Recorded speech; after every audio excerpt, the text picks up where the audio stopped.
button.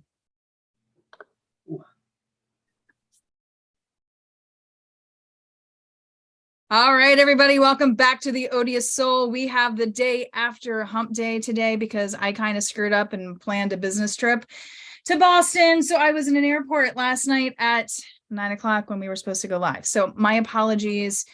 I can suck and make mistakes every once in a while, but a day after Hump Day is great. It's kind of like a Friday Eve celebration. And tonight we're going to be talking about the 2023 motorcycle models. And we're letting Mike actually lead this one tonight because, well, we all know he's opinionated. And if you haven't figured that out yet, trust me, he is. So he's going to be leading the conversation. I made a beautiful PowerPoint. Amanda, of course, has her opinions. A lot of times they don't always agree with what Mike's opinions are, so it's going to be amusing. But anyway, I am Shannon Utz, the Odious Soul. You can find me anywhere on social media under Odious Soul. And we're going to throw it over to Amanda. Where can people find you, and what are you drinking tonight? So you can find me on TikTok and Instagram at Stay Fast and Weird. And my daughter got me to make a freaking Snapchat this week, and that's been fun with her, actually. It's been pretty interesting. And that's at Stay Fast Weird because I couldn't add the and I'm really salty about that. But it's been fun, man. I've been messing with it like for the last few days. It's been interesting. Anyway, so I am drinking, funny enough, coffee. And not only that, I grabbed myself a Miller Lite, and you know I don't ever drink, so it's been an interesting week, to say the least. So we cracking it. Good for you. I'm actually the sober one tonight, just drinking water. All right, Mike, what about you? Where can people find you, and what are you drinking tonight? Instagram and TikTok at Twisty Rider, and drinking some Jack and Coke. All right, nice. It's weird that I'm the one who's not drinking. And the reason is, I will say, I drank way too much tequila when I was in Boston this week. So I'm just going to take it easy and be sober and try to flesh out my system a little bit. So to get started here, I'm going to share the screen, so just bear with me for a second. But just to let everybody know, live chat is on. Feel free to comment, share your opinions, thoughts, argue with each other. Super chat is on. So if you would like to send us a couple dollars to say thank you and hello, we love that stuff. You can also do a super sticker. They're super fun to see. We will read any super chats and acknowledge all super stickers out loud. So let me see here. Give me a second while I figure out how to make this work. All right. Are we ready, Mike? Are you ready? Let's do this. All right. So first we have the good. Okay. All right. First bike up. Aprilia RS 660. There's a lot of Italian stuff on this, so you got to bear with me because my Italian is rusty at best, but the Extrema. So 37 pounds lighter, up down quick shifter, GP shift if you want it out the box. Most of the weight savings from the exhaust. And what was the other thing? Yeah, GP shift, up down shifting. This thing is going to be just an absolute track weapon that you can ride every single day on the street and still enjoy it. Looks good. It's a good bike before. Now it's a great bike. I'm excited to see them out on the track. All right. Amanda, any opinions on this one? It's an Aprilia. It's an Aprilia. It costs way too much. No, I will never own a bike that costs that much that I may potentially wreck on the track. All it's right. beautiful. It's no different than any other bike. Listen, it's beautiful. Everything Italian is beautiful. That's it. That's all it's got going for it, other than being an untouchable bike. All right. Well, next bike. Perfectly we have the touchable. BMW M1000 RR. What do you got to say about this one? Just look at it. What about it? I'm looking at it. But this is on the good list. I want to make fun of like the front thing. I don't even know what it's called, but it's like the mouth of the whale. Like I want to make fun of that. But this thing is like, it was hard. It was difficult putting the good list. It's $40,000. Like there's no way around it. It's $40,000. It's all carbon fiber. Like it just looks amazing. You're getting all the MotoGP technologies at an affordable price, compared to other bikes that we're going to touch on this list. But, yeah, it's just, the S1000 RR has always been a great bike. Well, I think that is Now- not next on the list. It is next on the list, and All the right, M is just there even it better. is. Wait. Hold a hot sec. You know what? Finish that one, then I'll go ahead because they are about grouped in the same now. So the S1000RR, always been a great bike, always will be a great bike. I said the M is just a better version, but this is relative. Like this is actually affordable. I mean, it's $17,895 for the base model. You get, all kinds of options, and you're getting a great platform right out of the box if you just, even just get the base model. Okay, right. so here's what I'm going to say about any BMW S1000 or 1000. I hate seeing them on the track because everybody that rides them has an ego and they always wreck. That's not true. I wish those people would which just bike? simmer This one down. here? This one here? S1000 riders, yeah, they're all egomaniacs. No, And my friend Paiza has not wrecked his bike. Just saying. is he an expert level rider? No. I was gonna say if he's advanced or expert, he's excused from that. I But mean, any he doesn't ride on the track. He rides on the road. He rides on the street. I mean, oh well, good for No, him. I know lots of guys with BMWs that, just got it because it's a great bike and it's attainable. oh, and Wenner says BMWs are pretty amazing for the streets, only didn't win anything. But anyway, all right, next bike, moving on. We're going super fast because there's so many bikes on this list tonight, people. All right. What do you got to say about All this? right, going on a little duck rant here. Multistrada has always been one of my favorite bikes. I love it. Really? You do yes. cotton Oh my heater? God. Like what? No. No, I love Multistradas, especially when they went to the to this body style. But now the V4, you got the rally, you got more suspension travel, you're getting a bigger fuel tank, and this one's actually smart. It can shut the rear cylinder off and just run off the front cylinder and gets like better like fuel an mileage. eco mode? Huh? Yeah.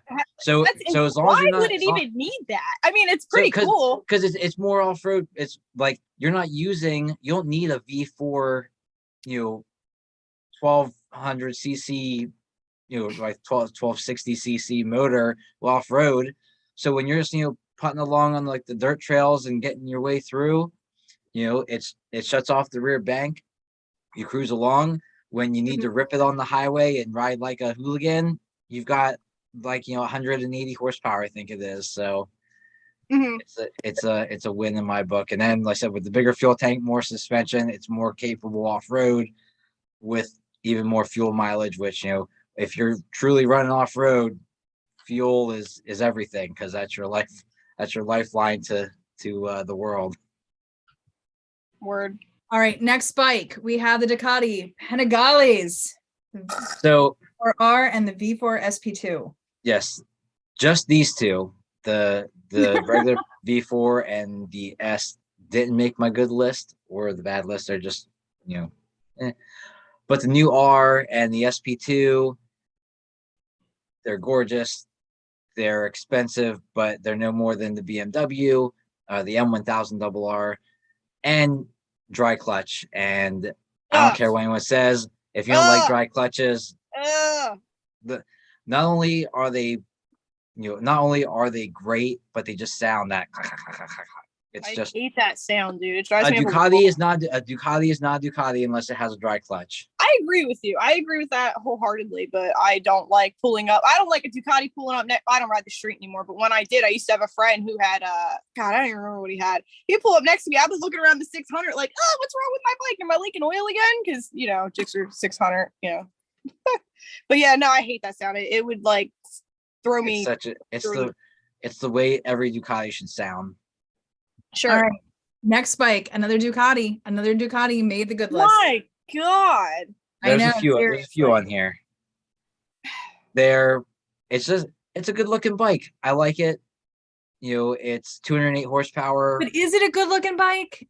Yes. The front. I don't know. Okay. I don't know. I'm not naked sold on the looks of this. Because look, I love street fighters. I don't like Ducatis, but I love street fighters and I love naked bikes. I do. It looks sharp, dude. Again, it's an Italian bike.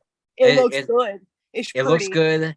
208 horsepower, $20,000. I mean, for the regular how much horsepower? the S is 27, but the regular V4 is 20. 22. So How much horsepower? 208. So I'm never allowed to get this bike, right? I just, have some throttle control and respect. I don't know. But Sure. no. Yep, me throttle control. That's great. Yep. Mm-hmm.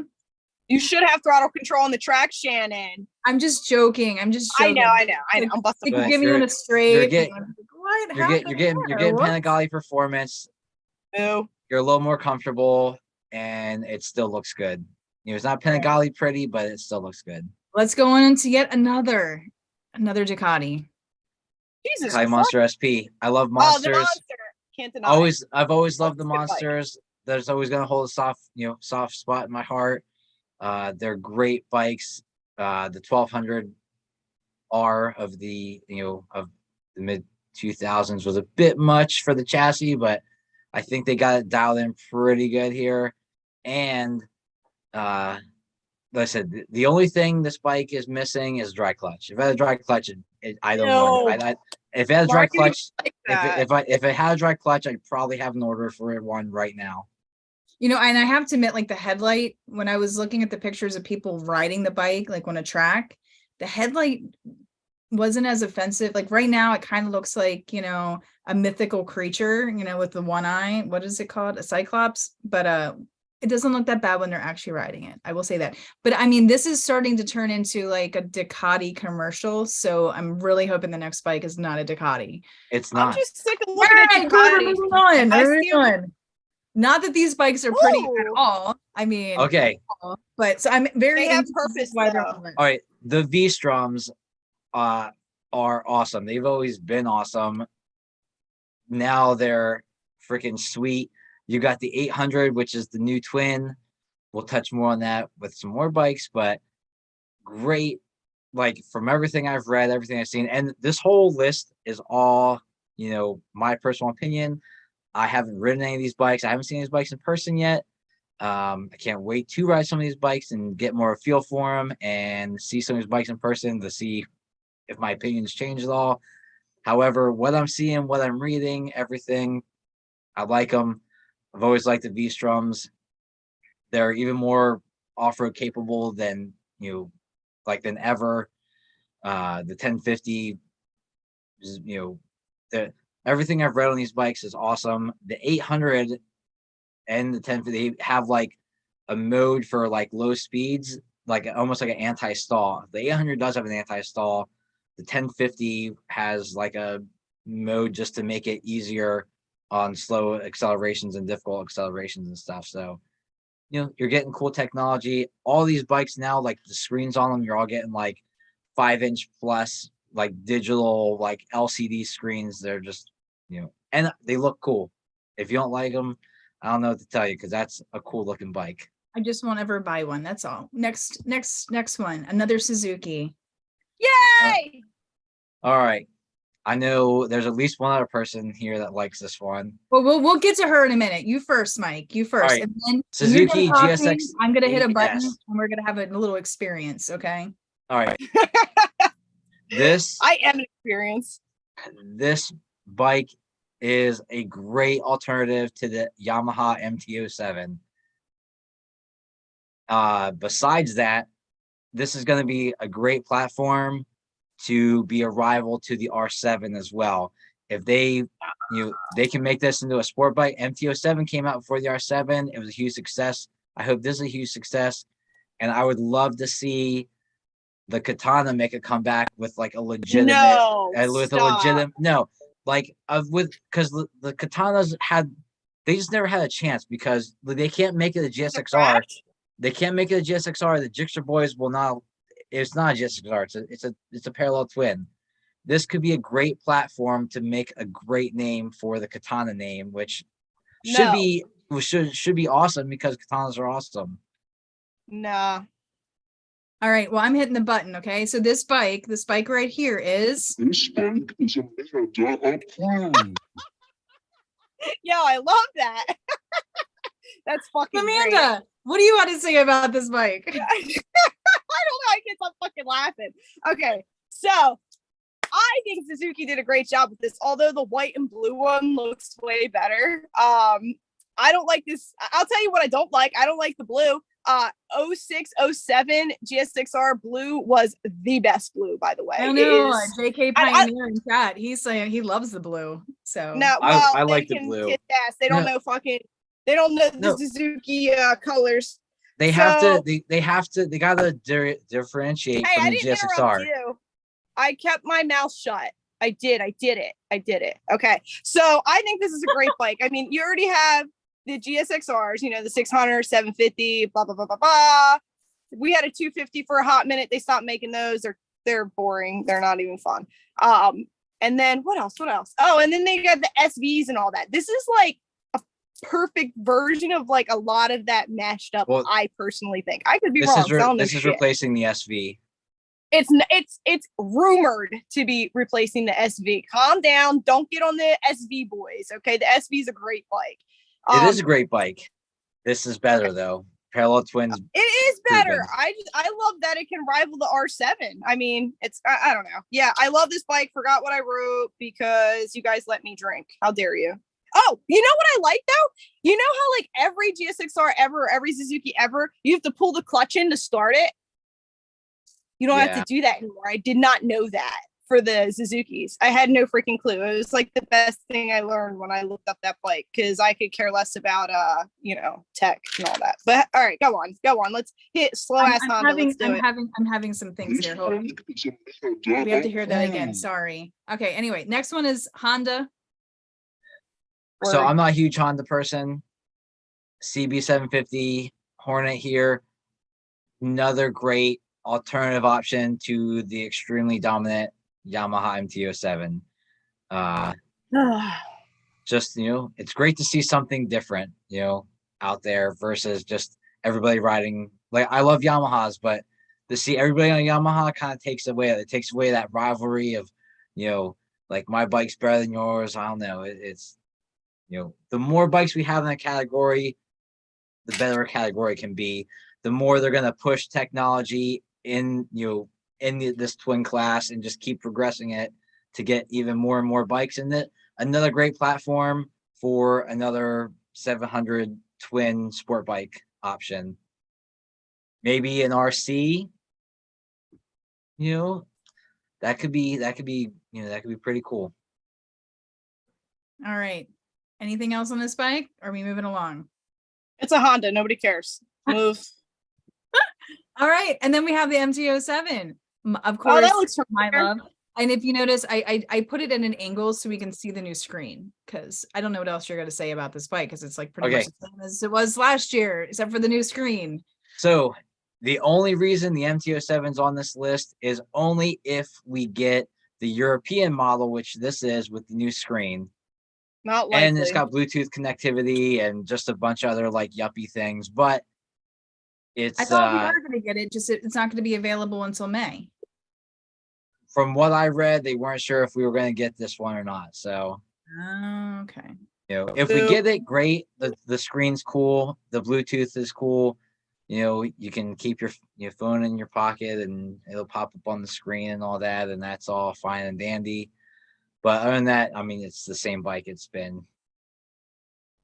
Can I just say that I'm very disappointed that the R9 was not introduced at EICM in Italy last week. Yeah, I'm a little butthurt about that too. But apparently they came out with the R7 in May, so hopefully maybe the R9 in May too. So fingers crossed. I just know the internet was a little upset. I'm not doing an R9 tangent yet.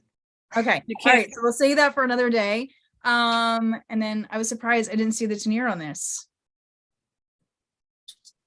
Tenure, however you say it. What Carini, is it? It's because it's not different for us from what I've read. It's still like it's a European release this year.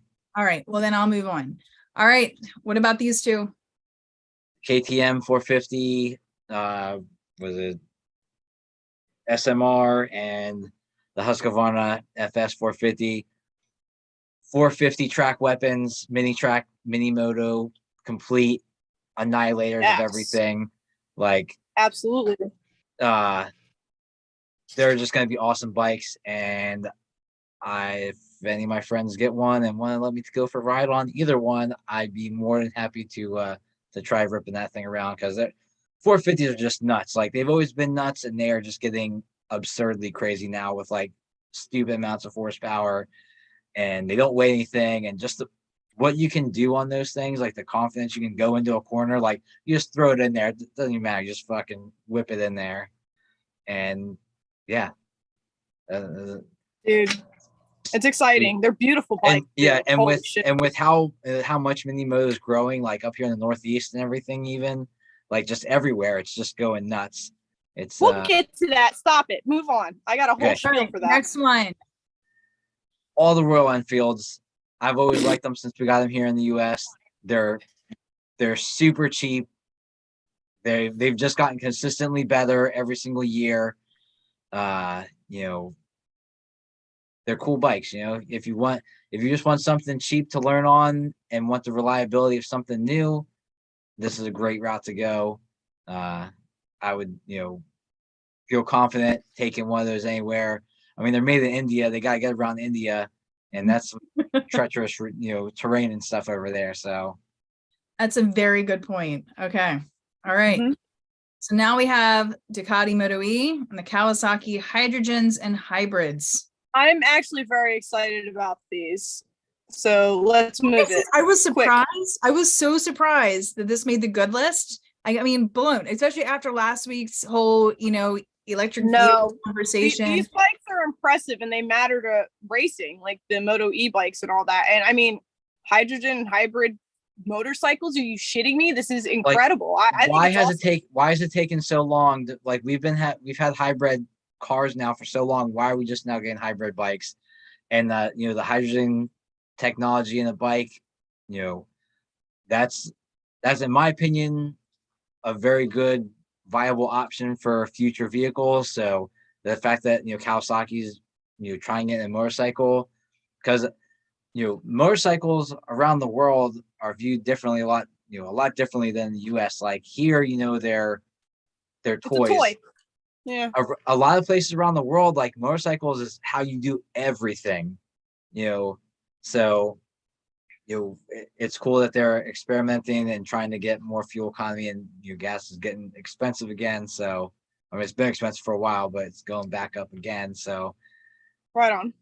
Bikes are usually more fuel efficient ish, depending on how you ride them and what you're riding. But hybrid technology has been out for a very long time now. The fact, I don't know why it's just coming into road bikes now. And then the Moto e-bike from Ducati, it's a Ducati. It's sexy. It's fast. I hope they. Oh, the Ducati commercial continues. Oh, I mean, they're beautiful bikes. All they are they're Italian models. That's how I see them. That's about it. They're beautiful. I mean, unexpected. Honestly, we cannot say that we are surprised it has taken so long to get better electric bikes and even like the hybrids and all that stuff, just because in a car you have space for batteries, you have space for all this stuff, and a bike is a whole lot smaller. So I think it's just taken a while for batteries to be more compact, not so heavy, and become more reliable before these manufacturers are ready to put them out on the market. I mean and like the hybrid on two wheels, the hybrid, I'm sure is probably like, if it'd be my guess, it's probably like a small, like maybe a 125 single cylinder, maybe a 250 with a hybrid, so the motor doesn't take up a lot of room, so they can put batteries and stuff in there. But little motors now are putting out big, essentially big numbers. I mean, it's crazy horsepower we're getting out of small engines these days. All right, but wait a minute, guys. Just wait a minute. This bike is Amanda approved. This was also on Amanda's list. She only had 3 bikes on the list, and that Moto E was on her list. So just got to throw that out. Might I add that my friend Shyler told me to look up the Cowie hydrogen hybrid bikes, and I decided to do something else instead, and it wasn't look up bikes. So my bad, Shyler. That's approved too. All right. Well, moving along. Now we have the bad list. Ooh. Oh shit! Here we go. All right. First one. Arch one. Okay. $128,000. It looks for like why it's bullets. $128 $1,000 All right, Why? moving on. We don't Why? like this. for No, I for want an to know why. SNS for an SNS motor. We got some Olin suspension. It looks like we got some leftover was it 5th gen R1 6-piston caliper front front calipers, and exhaust that looks a little flaccid. It's just it It this just looks would like have made this would have made the ugly if it wasn't for the fact that it was so ridiculously expensive. It has to be just bad. Why? That just makes it uglier when it's that expensive without good reason. No, it's Me. I mean I'm the sure okay, somebody out there the is gonna motor, love it's a good Sven. it's a good motor. Engine. It's a good engine. Thank you. Gwenner says it's like art to put on the wall. It's I think you just throw it in the dumpster. Sorry, guy. I mean, I can't lie. I like the look of it. It looks like a bullet. I could totally see myself in like a retro helmet on this thing. But yeah, I don't have that It kind looks of like an ugly cafe racer, and I like cafe racers. I actually love if cafe. anybody would like to get me this bike, I'll be happy to ride it. But moving along, we have some Really Triumphs on the bad list. all right. So for those of you who don't know, I own and ride a Triumph. I have for the past decade. I love. Oh wait, the Triumph. We missed the Triumph Speed Twin. No, that's what's up. No, this is no. This is the Breitling edition. This is the Breitling edition. Was it on the list? Yes, Whoops, sorry. I may have missed it on the Let's talk list. about two. Anyway, so this is the Speed Twin Breitling and the Chrome editions. They're two separate things. The Chrome editions runs across like the whole Triumph line. This Speed Twin Breitling is a special edition. So I don't really like special editions. They're are limited editions unless it's like something truly special. This just isn't. It's a $5,800 option for this Breitling edition.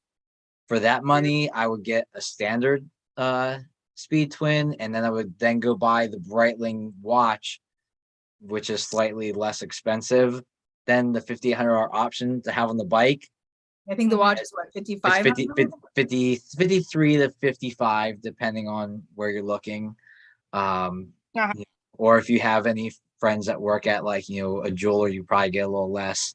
But I'm not a huge Breitling fan. I'm going to go a little watch tangent here. They've come a long way from the early 2000 monstrosities that you used to have on your wrist. But I mean, it's a beautiful blue. I'll give it that. Yes. It's got some Brembo and Olin's there, but you get the Breitling B embroidered on the seat, and it's just get a standard Speed Twin and go buy the Triumph watch.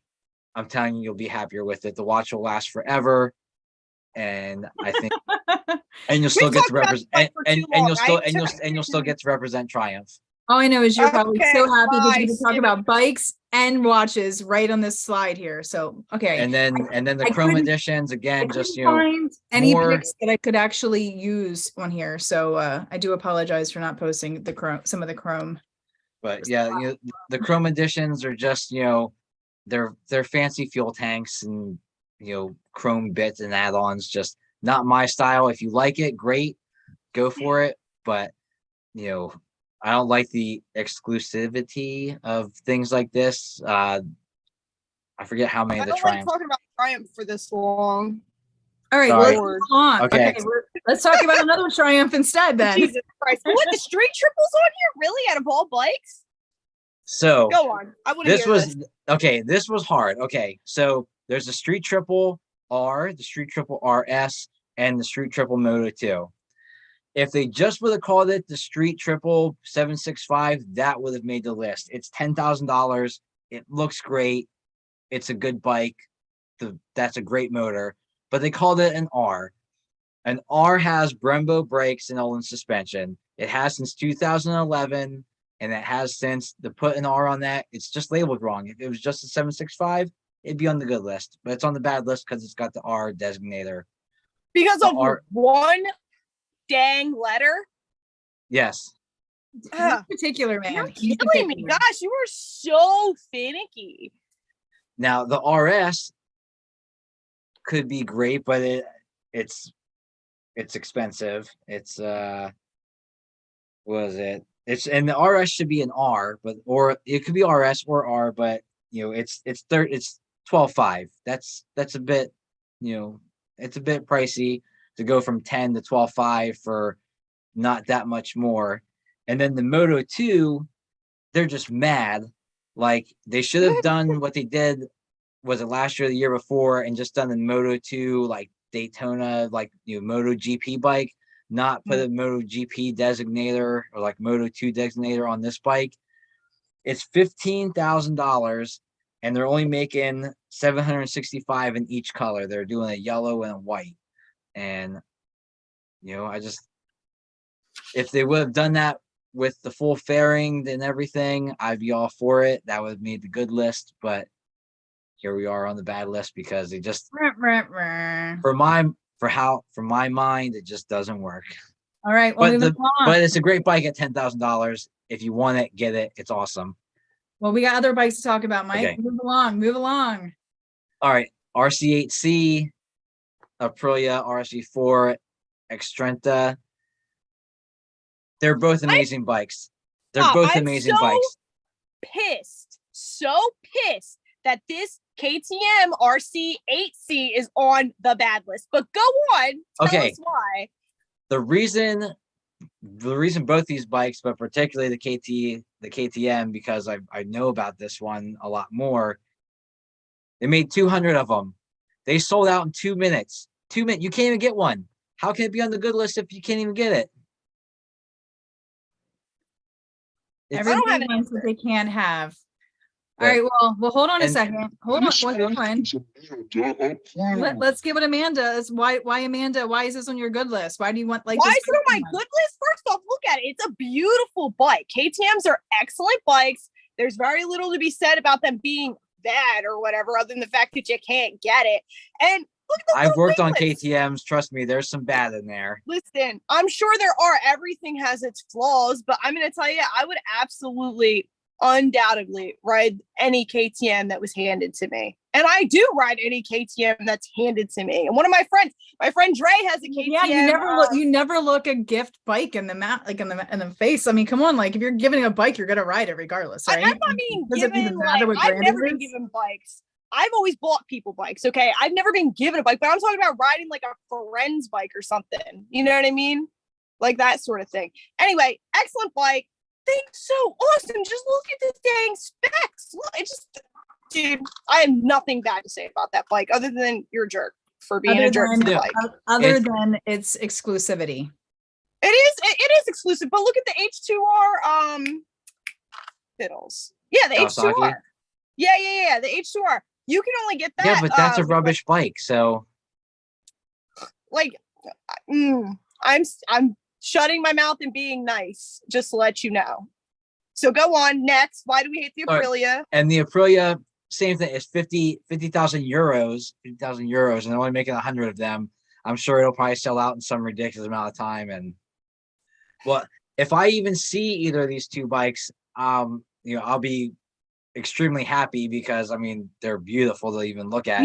You know what I would do if I seen at least the RC8C, I would definitely stick these puppies up and be like, hey, can I ride your bike? And I never do that shit. So like absolutely I would do that. That's what I would do if I saw that bike. So the Aprilia, it was hard to put on the bad list because it is an awesome bike. It's gorgeous. I don't know if you can see it in the picture, but it actually has got that little scoop in front of the back tire to improve, its aerodynamics and everything. It's got a ton of MotoGP technology. If I had 50,000 euros and I could get my hands on one, I definitely would, but that's probably not going to happen. If I even ever see one in my lifetime, that may not even happen too. All right. Well, now we have these ugly things. Tell me about, So I was a tech for a long time. Can-Ams are notoriously unreliable. The fact that they even attempted to make an electric motorcycle is ambitious, like at best. And Can-Am hasn't even made a motorcycle. Last motorcycle they made was in 1987. Let me tell you something. We should just move on because Can-Am suck and fuck this. This is dumb. And we don't even talk about this. We just know that's pretty much all there is to that. Moto Guzzi's. I mean, they're a love-hate thing. I don't hate them, but I don't like them. I worked at a Moto Guzzi dealership. I worked on many of them. I rode a whole bunch of them. The way the V is like, like this, you get a weird torque thing. It's shaft drive. They're expensive. They're not very reliable. You can't really get parts for them, and they're not particularly pretty. And at the same price point as like Ducati Monster, or I mean I'm having a little brain fart right now, but the Scramblers, they're in the same price point as the Scramblers, and like the like a lot of bikes like that, that $10,000 range. This one's got 66 horsepower. Oh, yeah. Move on. They're just right. not impressive. Kawasaki KLX 250, street, or supermoto. It's a 230. It's going to be a dog. If you're doing anything but riding around in the city with that thing, you're going to be hating your life, and it's not particularly good looking. I was going to say, and it's ugly. So if you're seen on it, then, I mean, you better be some hot stuff there because that thing is not doing you any favors. Moving on. And it's a Kawasaki. So next. Now we have the ugly ones. I definitely believe those Can-Ams should have been on the ugly list. But anyway, let's keep going. All right. The Honda Rebel. I'm going to bring Sophie in for this one because we gotta find. I'm gonna find a picture of the one that I was hoping is gonna go on this list because it is just atrocious. It's so bad, so bad. Sophie, would you like to? Oh, wait, check it. Wait till you see your sweater. You trained her too? Oh my goodness! Potty over there, right? Like traitors? No. Daddy gave it to me. Oh, very nice. Well, it's good to see your face, Miss Sophie. What are your thoughts on this bike, Sophie? When I show you this picture? Yeah, tell us what you think about this bike, Sophie. You gotta talk to that us. bike. Yeah, what do you think about the Honda Rebel? It's ugly. Why is it ugly? Front.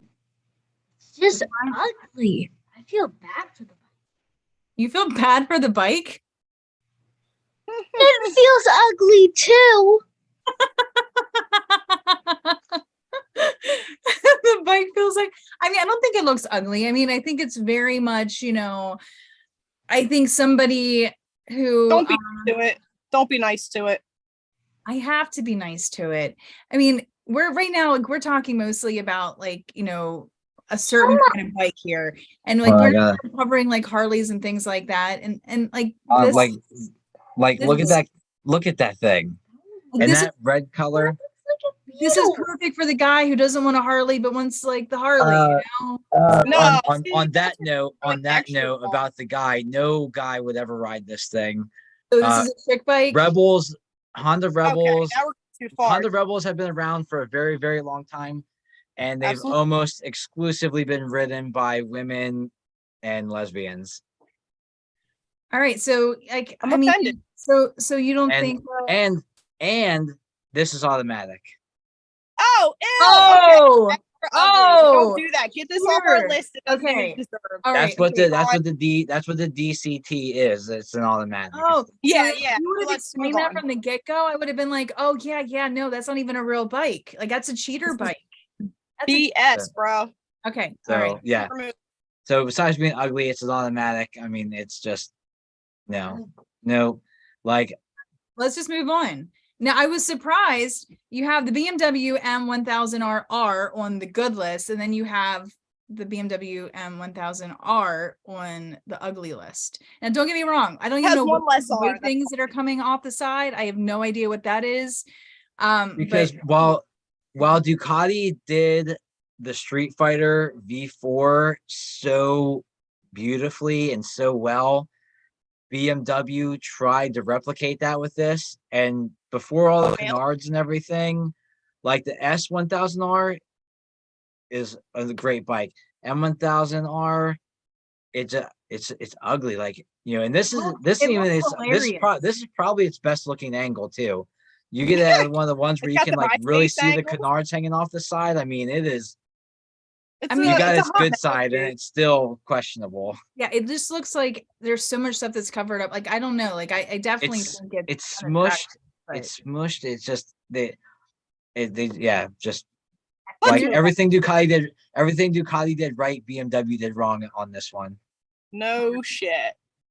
All right, well, now we have Kawasaki KLR 650 and the S. I didn't know which one you wanted at first. So the one on the left is the 650 and the one on the right is an S. I think the only difference really is that the seat is 2 inches lower.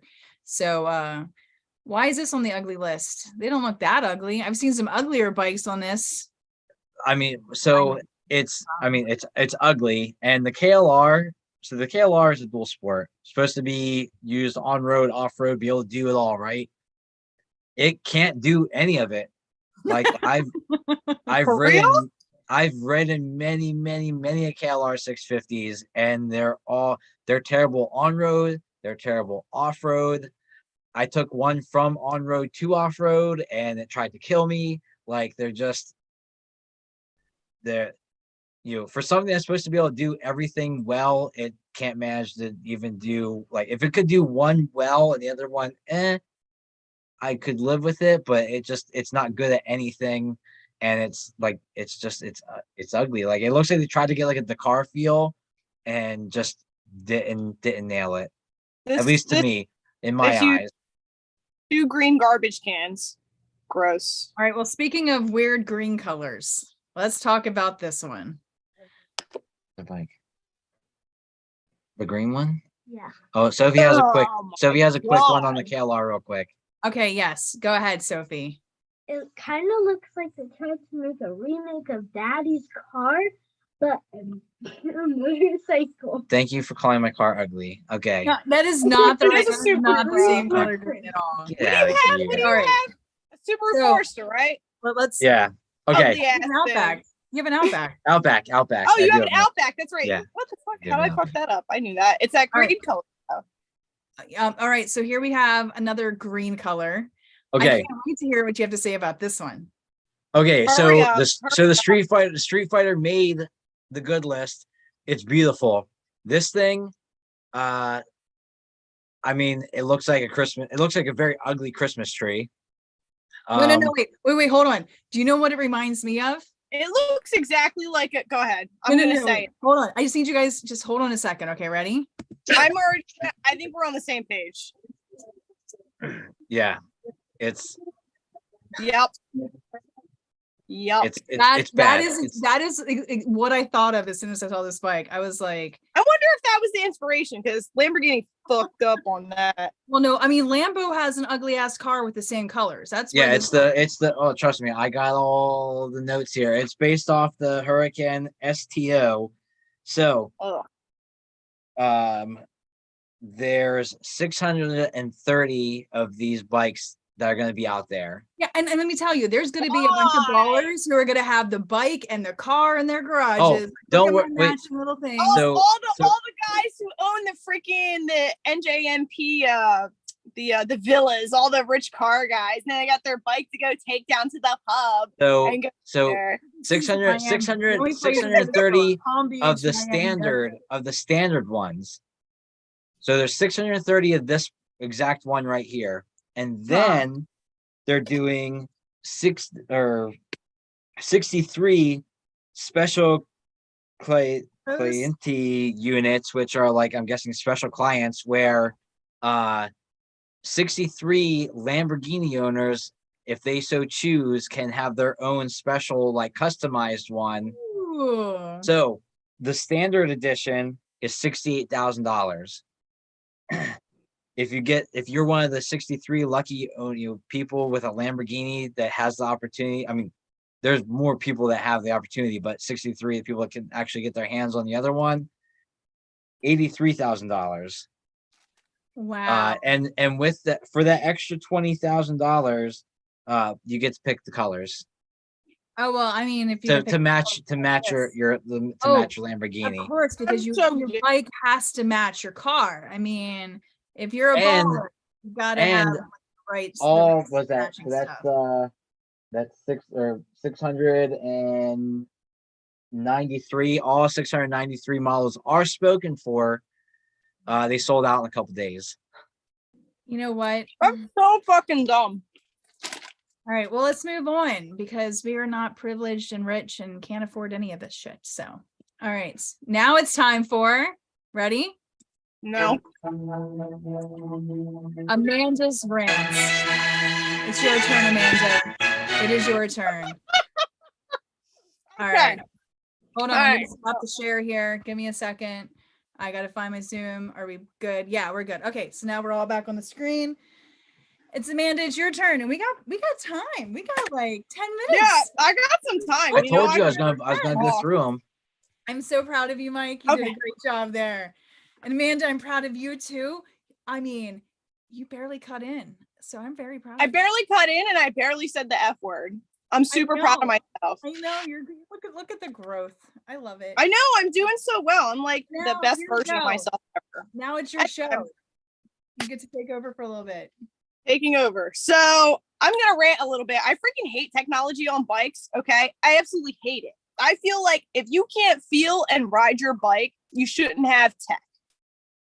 I don't care. Everybody can argue with me all day, every day, and I get arguments all the time. I had a discussion with somebody last night about it. I'm like, nope. You gotta know your bike. You gotta know a bike as you're learning. Now, if you're pushing the bike as hard as you can, and then this technology is going to eventually like help you and improve your speed. Absolutely. I mean, I think it's great. Like, I'm not a fan of ABS. I'm not a fan of the quick shifters until you understand how to use all the controls and such and blah, blah, blah. List goes on. I hate tech. Just know that for future reference. I think it's dumb. Also, makes you faster. All those things make you faster. When you get to the point of pushing your bike, absolutely it does. But I have to stop you here. As a new rider, I am very grateful that I have ABS. Okay. So yeah, but let me tell you something. When you go to stop a bike without ABS, are you going to know how to do it when your tech fails? ABS? Okay. When I was in Hawaii, that bike was without ABS, and I'm glad I had. And you didn't know how to use it, did you? You didn't know how to use the brakes. How to use it? It was like when you have to slam on your brakes. It's like, oh shit. As a new you need rider, to learn how to. Technology is fallible on a bike. No. Technology is fallible on a bike. It is not 100%, and you can't always predict it, and it does fail. So, but it's you should should know how to use these things without the tech and have the tech added on. Is what I'm saying. What do you think about cars? So if you're in a situation where you need ABS, like you should be like. That's ideally, not what you should. That's not what I'm speaking on. I'm talking about. Are you saying that we should sell like people like cars and make them drive? I can tell you what I mean if you guys let me talk for a second. And I just dropped my beer. Damn it. Anyway, no. What I was saying was when you first learn how to ride. Okay, when you're first initially like, hey, I'm learning how to ride a bike. This is fun and cool. I think you need to learn everything without tech first, because then that tech, you're spoiled. So you go to stop a bike and your ABS fails. Do you know what the fuck to do? Still works exactly the same. No, okay. I'm speaking on. Shut up. No, it doesn't. Yes, it does. She just gave us an example of how it wasn't the same. No, I mean, if you're gonna slam on your brakes, you're gonna slam on your brakes. If your ABS fails, I mean, you're still slamming on your brakes. I mean, that's what I'm saying. You should learn to be a little bit easier on it. You got to do brake drills. You got to. But the ABS ABS doesn't work. ABS only works if like it senses the front wheel sliding. Pinpointing one piece of tech. Okay, I'm talking about all tech. It all sucks. Forget about it. Okay, when you get faster than because most people are not ABS and traction control and all this technology. Is bullshit. Makes people feel more comfortable getting on a bike, so it gets more people on bikes and riding. Okay, and that stuff, and that stuff, and that stuff, 99% of the time, that stuff doesn't do anything. It's in emergency situations, which yes, but you can learn to feel the brake and know, like, oh man, if it locks up and you have ABS, you're not going to crash. But now you know at what point you can start braking and, and not lock up the front wheel so you can get that feeling. Like, it's not like this terrible monster that is making people dumb on a bike. It's good. Okay. Anyway, all right, let me go back because I don't have a lot of time here. Anyway, Greg said you learn dirt first, then street. Well, I did not. Okay, I'll get there. I Hold did on, we not ain't do even that. going there. Okay, I didn't either, but I should have. However, we're gonna go into like beginner bike notes, I'll call it. Your first bike should be a turbo Hayabusa. Just saying. Wait, Everybody what? should have one of those as their very first bike. I'm joking. She's It's a being joke. It's a joke. sarcastic. She's being very sarcastic right now. If you did not pick that up, please do not. It's the tizzle. You can't tell. Anyway, no, honestly, if I had a choice of what my first bike was instead of a bad influence, we'll say, or somebody who was ill and not very educated who taught me how to ride, I probably would have picked up a Grom or a Benelli TNT 135. I love Benelli TNT 135s. Do I recommend it on the street? Absolutely not. I'm not saying you should. I just said I would have because I love bikes, which brings me on the importance of riding mini moto if you want to learn, and dirt too. Sure. I've never ridden dirt, to be honest with you. I rode the flat track once. It was awesome. I enjoyed it. That's all I've done in the dirt. And it was on a bike with asphalt tires. So I did that terribly. But mini moto, if you want to like really get into track riding and really learn, I ride with New Jersey Mini GP if I'm going to do mini moto stuff. I did like a race thing with them or whatever. And those bikes, like your CRF 100, your XR 100, same bike, the CRF 125, the TCR 125, CRZs, blah, blah, blah. You could take a Z125 if you want, or a Grom, but honestly, they're not very competitive. However, if that's what you got, that's what you got. Take it to the track, do track days. It magnifies what you need to learn. It makes it fun, and it really helps improve your skill if you want to go to the big boy track. So just so everybody knows, if you ever want more information, just contact me. I will be glad to give it to you because it's honestly the thing that's helped me the most, and it's so fun. It's so fun. And the bikes are easy to work on, and they're pretty cheap. So we got that out of the way. If you want to learn, I say, like whoever said dirt, good idea. But mini moto, excellent idea too. Like I said, I personally would ride with New Jersey Mini GP, and I go to like, the Avenger and Liberator, and then I'll go up to OVRP, and then I'll go down to Sandy Hook. Like, I love all those tracks. They're incredibly fun. They're usually the best track days I've ever had, because I'm always there with friends. And even if I'm not, it's just like a great time. So it's relatively cheap. It's relatively cheap compared to like full size bikes and absolutely full size track days, and racing mini moto is extremely affordable compared to like it is until you have the Moto America kids behind you swallowing your ass up because all the adults are slow. That happens. But that's how you learn to navigate traffic and oh yeah. Those kids they're like bred New Jersey Mini.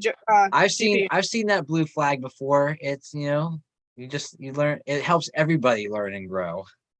Sure, it's great. Anyway, moving on. So some things I was thinking about, like things I wish I knew before I bought my first bike, because I was raised wrong in the bike life. Okay. I fucking hate that I just said bike life. Oh my God. Okay. Let's digress a little. Let's rewind. Let's go back. I was raised wrong bike wise. Okay. So that's not my fault. However, things I wish I learned. I wish I learned to educate myself on all this stuff, like whether it was working on bikes or anything like that. So I highly suggest that you go and get as much knowledge as you can from reputable sources, which is incredibly hard to discern, like have judgment on if this is a new thing to you. So it's always good to kind of find maybe a mentor if you can. Unfortunately, my mentor sucked and I had to go find better ones, and they've been great. Also, like getting to know maintenance on bikes. So like, yeah, sure, you change the oil in the car, change the tires, do this and that. And most people don't even do that. They take their stuff to the garage or whatever. However, it's way cheaper if you maintain your own bike. And there's a lot more maintenance to a bike than there is a car. That's a little bit more stuff you have to pay more attention to because you're on two freaking wheels. Let's be real. And so educate yourself on if you want to do the maintenance or how much it's going to cost to send the maintenance, and also parts for a bike. Bikes are going to break. It's going to happen. You gotta see what like that's gonna cost you over time, I suppose. So like cost just in general, It's just going to be something you want to think about, I would think. Ergonomics of the bike, whatever. I mean, you can change the ergonomics for most bikes. Blah, blah, blah. Is it comfortable? What style of riding do you want to do? All that stuff. Just like get to know the bike, man. Don't just go out and just buy like the next like S1000 and think you're going to be cool fast guy. Like, just don't do it. And totally research gear. If I catch you guys wearing gear or not wearing gear, I'm probably going to lose my marbles. Gear is important. I've always worn all gear all the time, always, since like day one. So there's that. Running your dirt bike in the alley.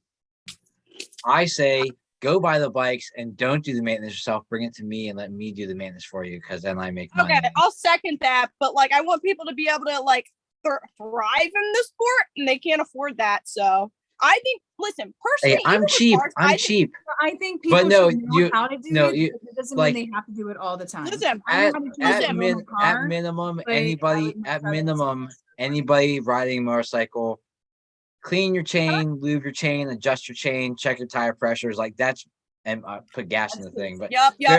Anyway, bare minimum, that's what you should be doing. Like you should at least know how to do those things, because you can't pay someone to do that every time you ride it. Well, yeah. Yeah. And like, so anyway, class, that was my point. Even tell you that those are the things that you want to check all the time. Like once a week, every time you ride, check tire pressures, check your chain, check your cables. You know, like you want to make sure all that stuff's good too. You know, so yeah, like that, like those are the basics. Everybody should be doing that every time they ride, especially if they aren't riding all the time. If you're only riding your bike once a month when you go out, like you better be checking those things. Yeah. So I look at it this way: if I can build 2 bikes and then actually 3, if I can build 3 bikes, you can take care of yours properly. Period. I don't care who you are. I'm an idiot and I can rebuild bikes with no issue. Service manuals I would find to be a must. Owner's manuals, whatever. They don't have enough information, but I guess it's good for the newbie. But I always recommend definitely downloading a service manual. That's always been like something I've stressed because that's helped me out the most. But anyway, who cares about all that shit? Just get on a bike and ride, man. I just want to see people on a bike. However, let's talk about some honorable mentions here for like great beginner bikes. So I'll start with the honorable mentions as opposed to my favorites, because I'm very biased, okay, on this bike riding thing. So let's get to it. So my honorable mentions would be like, I'm going to get gay first, okay? I'm going to be extra lesbian right now. Is the Honda Rebels, like the small CC bikes. I think they're like, what, like a 500 or something? Yeah, they're 500s now. They used to be 250s, now they're 500. Yeah, I thought so. So I think that's a great, excellent starter bike if you're into like the cruiser thing. I personally very much love built bobbers, not bought bobbers, okay? So I'm very particular on that. I've helped build a couple, and I freaking love those things. Don't ever buy a bobber that somebody built, especially like if you don't know them, because people hack those things up. People hack those things up, especially if it has a hardtail, because that means that they had to weld the frame and you don't know what they did or who did it. And last thing you want to do is hit a bump and the back of your bike fall off where you're sitting. Great. Anyway, so now that I feel attacked because I've done that twice. One of them did have a spring seat, I believe, but I didn't do any of that shit. I just rode the fucking piss out of them. They were so cool. So then next would be the Yamaha V-Star 250. I think that's pretty solid for somebody learning. I mean, it's all right. They're not ugly. Shut the fuck up. I didn't ask you. Anyway, this is where she's making up for all the F words. I apologize. I'm not. I'm just excited. I'm trying to rush and I'm happy. Anyway, so then a Ducati Scrambler, which is the only Ducati you'll ever see me put on anything, by the by. Then I guess we'll throw in the Suzuki SV650, because I do like a good SV. But I wouldn't say that would be for somebody like super, super new. I would say something like maybe they got a little bit of, and they're taller. I don't know. I personally love tall bikes, even though I'm short. So like I'm a little biased. The Scrambler was on my list too. Oh, I missed both. I missed the Triumph and the Ducati. I'm so sorry. Yeah, well, who cares about the Ducati? You can miss a bunch of those. It's fine. And then the Honda, the Monkey. Those things are freaking cute. I don't expect people to be riding them on the highway. I don't think you can, but the monkeys are cute. They're so cool, man. You know what's really funny? You could get away with a monkey on the highway. You're small. You're small You know enough. What's really funny? Amanda put like you should ride a monkey. Like, your first bike should be a monkey or something, like in our group chat. And I did not realize that Honda made a bike called the Monkey. I thought she was literally saying just go ride a monkey, like a. I figured that would be the case. I was waiting for the jokes. Anyway, so we got the Honda Monkey. You got the Honda CB300R, the CBR 300R, which whatever. It's a Honda. I mean, listen, I've had an F4i. I had a 2002 with the split seat. I do like those bikes, but it's a Honda. It's slow. Sorry, Butch. Suck it up. Also, any KTM ever is a great first bike. I'm talking street bikes, not the dirt bikes, okay? Because they're a little scary sometimes. But like your KTM, your 390. Mike's like, no. Shut up, Mike. The RC390, the Adventure, the Duke, blah, blah, blah, blah, blah. I think they're great bikes. I don't care what you think. I love them. And they're cool bikes. They're cool bikes. I love 390s, but they're great if you're a first-time rider. It's manageable. So okay. The reason they're not great for a first-time rider is because KTM dealerships are far and few between. Parts aren't easy to get. You're going to drop it. You're going to break things. You need easy access to parts. And they're not they're not the easiest to work on. You have to have a special computer from KTM to do any kind of things to them. Okay, you're killing my thunder. Go away. Didn't ask you anymore. Okay, so I think an R7 would be a decent. Like, I don't know. I kind of take that back though. I mean, honestly, okay, so in my opinion, as a newbie rider, okay, so like I went with the MT-07. I mean, I would definitely say you want to go with something that's not super powerful. Like, you're not going to go out and buy a liter bike as your first bike. Like, don't go out and buy that's the point. That's the point. So yeah, you do it smart like I do, make your second bike. Huh? So you do it smart like I did, and you buy an R1 for your second bike coming off a Suzuki Bandit 400. I don't want to hear shit about first and second bikes. I don't want a liter bike. I do not want that. You know. Oh, please. It's fine. It's all throttle control. You know, anyway, so let's finish. It's like but you also got to consider what you're going to be doing, how fast you want to do it. You know, most people go out, and most bike riders do not ride a bike every single day of their life. Like, I put 3,700 miles on my MT-07 this year. Like, I know Winner in here, like, he's got, I think he hit like what did you hit, like 5,500? I don't know, it's after 10, but and I'm not even halfway through. He rides it. Well, you're good. We got to end, so we're gonna like slow down here a little bit for last thoughts. But you know, like, I know he rides. I legit only got to my honorable mentions. That was it. Not even the top 3. Oh my gosh! All right, hit the top 3 real quick. Do the top 3 real quick. You guys won't stop. All right, so I have to quickly say the Cowie 400, absolutely an excellent bike. That's not one of my top 3. Fuck you, Schuyler, for liking Cowie, by the way. Also, my top 3 would be, R7 was one of them, so I'll go on my top 2. Definitely, Cowie 400, okay, it's number 3.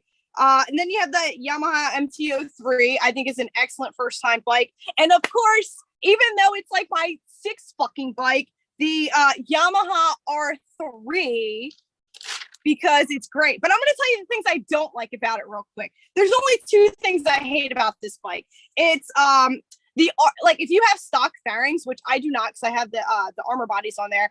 I don't like that the decal that says, it looks like it says R1. This is an R3, and I'm proud I got a baby bike. So can it just say R3 when I ride past? No, because it's got to look cool. The bikes look badass. I mean, let's be real. They look good.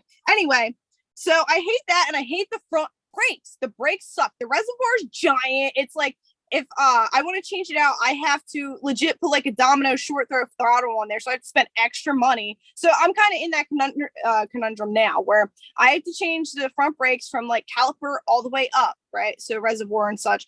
And I already have an R6 throttle tube, like a short throw, but like I have to like legit get like a Domino or a Motion Pro throttle gimmick, so that way I can separate my reservoir from. It's like a whole single unit, which I think is obnoxious. I think it's so dumb. Right, well, like I said, that's because it's cost effective. All small affordable bikes have that. Like it's annoying, and I hate it. I'm on the Reddit MT-07 forum, and I cannot tell you how many people started off with the MT-03 and upgraded to the MT-07 the next year because the MT-03 was not a good first bike. It was not enough. Like, you outgrew it really quickly. So it depends on what you're doing. It's not an R3 though. I'm actually the MT-03. You mentioned the MT-03. I just want to say that as a first bike, a lot of people outgrow it really fast. So if you do start it, it's a great starter bike, but just be prepared that you're probably only going to have it for a year before you want to get something else. And MT-03s don't fly off, the Facebook marketplace as fast as the MT-07s do. Anyway, so let's 60 seconds, woman, 60 seconds. Listen. Well, you guys took up my time. Anyway, so the things I love about this bike is it's easy to work on. It's super cheap to work on. My parts are mad cheap. They're a little few and far between right now because, like, I have a new generation, and it's a lot of they've become super popular recently. So there's that. They're fun, they're nimble, they're easy, they look cool as shit. And the upgrades, the modifications are like out of this world. You go on Norton Motorsports, and I love that place. Everything I pretty much have for that bike is a Norton Motorsports gimmick. The amount of things you can do to give that thing some freaking horsepower without any engine work, Norton has it and it works. My bike is essentially a fully built bike without engine work. And it's awesome. I love it. It's like just so freaking fun. And dropping down from the 600 to the R3 improved my riding like dramatically. And I look good on it because it actually looks my size. Like it's a good looking bike. However, I do have to paint it over the winter or wrap it. I haven't decided. Yeah, I mean, you are like barely 5 foot tall and like 100 pounds. So I mean, yeah, but I like a tall bike. I love a tall bike though. Still, you're a little person. You need a little bike. I'm legit 5'10", a whole lot more than you weight wise. I would look so silly on that bike. Yeah, but I've been on like a lot of other bigger bike. I've owned a lot of bigger bikes, like all that. But anyway, so that bike, we gotta wrap it up. We gotta wrap it up. So any last words? Yeah. Don't find me on Facebook. Never find me on Facebook and TikTok and what's the other thing I do? Instagram is Stay Fast and Weird, and I guess Snapchat or whatever. But don't ever find me on Facebook. Ever. Don't do that. She considers it stalking. All right, Mike, any last words on the 2023 models? Let's go buy a bike. Anyone you like, good, bad, or ugly, doesn't matter. Go get a motorcycle, ride it, have fun, enjoy the sport, the hobby, the thrill of it all. Get to the track. And if you have no idea which bike you want, there are lots of demo days. So like not this time of year. You have to have a motorcycle endorsement. Yeah, I don't have one, so I can't do that. Well, I'm sorry you're not as cool as me. Sorry. Whatever.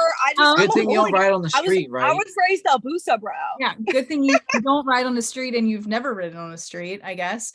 But you can definitely go to demo days, check out bikes. Lots of dealerships have them. Also, you can do it some track days and racing events usually have some demos. Plus, you can also check out Twisted Road. There are some great apps nowadays where you can rent bikes and check them out before you actually commit to buying them. And then if you go travel, visit, or vacation, you can also rent them on there too. So I'm actually thinking like next year, I'm going to be renting quite a few bikes to see, check out local MSF course too. That's a great way to get into getting your license and everything as well. Yeah, it's a lot easier to take a class, learn it the right way. And like at least learn the basics. So when you go actually ride a bike, you don't go crash into something. It's amazing how many people do ride out there on the streets without motorcycle endorsements. It's actually kind of scary. So, like I have a couple friends who, have been riding on the streets since they were 16, but didn't get their official license till they were 30. And then we wonder why they end up in ICUs and get shock trauma, like airlifted and stuff, Lack of endorsement does not mean lack of skill. I'm going to just say that right the hell now. But it can mean some stupidity levels, I'm thinking of a lot of Harley guys. I'm thinking of Harley guys in my head right now who like to drink and do drugs. And I don't ride like an asshole anymore, and I don't have an endorsement. I take offense. I'm an excellent rider. But you don't ride on the street. Okay. There's some hooligan videos out there. Yeah, I don't know what you're talking about. I don't do any of that. All right. Well, everybody, thank you so much for joining. If you're not already a subscriber, please subscribe, hit the like button or the not like button. It doesn't matter. Nobody can see how many dislikes we have nowadays anyway. We will be back next week, probably on Hump Day this time. Sorry about the delay. Thank you for watching, and go Team Yamaha. I'm sorry, Mike didn't represent you well. Yummy. And I got to find the right button to push. I can never push the right my button. All right, there we go. We are done.